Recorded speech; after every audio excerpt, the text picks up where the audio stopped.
we originally made the first PC Aliens vs Predator back in 1999. That came out, and it's now something of a decade later. It definitely feels like the time is right now, particularly with the things we can do with the technology these days to really create an amazing cinematic and atmospheric experience. And we like to think we've created the ultimate Aliens vs Predator experience with this game. The story in our game of Aliens vs Predator takes place on a planet called BG-386, where the Weyland-Yutani Corporation has set up a mining colony. In the process of doing so, they've uncovered some ancient Predator ruins, and they trigger an alarm which attracts the interest of the Predators, who have previously forgotten about this planet for millennia. But they've also been experimenting on the aliens that they've dug up there, and naturally, as you might imagine, that leads to trouble.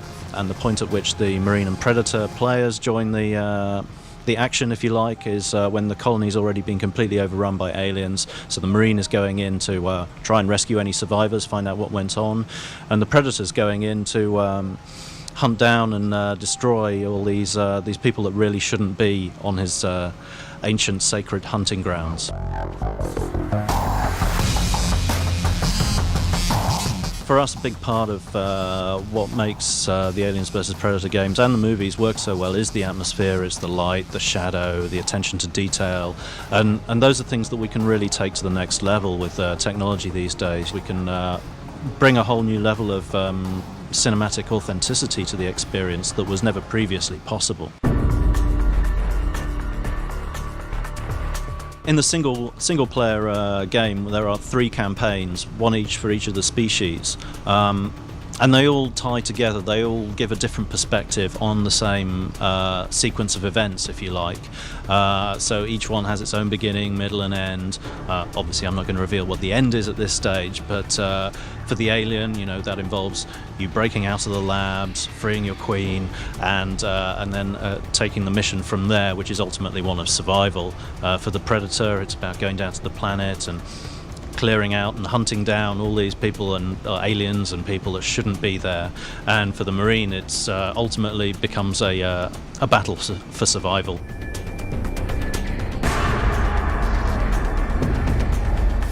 For the Marine, it's maintaining that sense of fear of the dark, the kind of the survival horror aspect of it, the tension.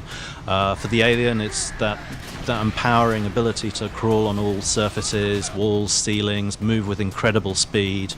And for the Predator, it's to maintain that sense of stalking your prey, being able to cloak, use your vision modes. But we've been able to take that to the next level, particularly with the Predator, with the addition of the ability to leap around the environment. We've introduced a mechanic where it's really easy for the player to select a jump target, press a button, leap straight to that point. It's really empowering, and it really means that you can select those vantage points and look down on your prey before choosing exactly how to go in for the kill.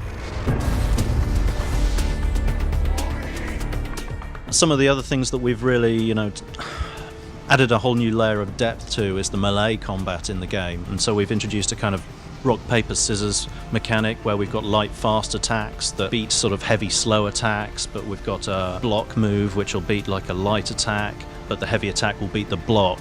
And that really comes into its own, both in the single player against the AI, but also in multiplayer where, you get these two species up against each other, and it really is down to the skill and the reaction times of the player to really, pull off those moves and know which ones to do in the right situation. And the Marine has a certain level of that, obviously not to the same extent, because it would seem silly if a human was able to, go hand-to-hand with a Predator or an alien and win, but they do have pretty effective, rifle butt maneuvers, which gives them just enough time to react and then empty a clip of ammunition into their foes. And we've got a whole bunch of really exciting multiplayer modes as well that really, exemplify what is cool about each species. For example, we've got an alien infestation mode where everyone starts as Marines, but one player starts randomly as an alien. And when an alien kills a Marine, they come back as an alien, and it's really exciting to see how the atmosphere in the game changes from that initial kind of gung-ho feeling of a bunch of Marines against one alien to quickly the tide turns and it gets really quite panicked and tense toward the end. One of the other modes we've got is Predator Hunt mode. Everyone starts as Marines except for one player who is selected at random to be the Predator. Only the Predator can score points, but if a Marine manages to kill the Predator, then they can come back as the Predator and they get a chance to score points. So, plus the cooperative survival mode as well, which you can also play in single player, where you're a Marine against never-ending oncoming hordes of aliens that just get more and more difficult, and that's a mode which people just keep coming back to again and again and again. There'll be a demo coming very soon, which hopefully you'll all be able to enjoy online, and the game itself ships on the 16th of February 2010.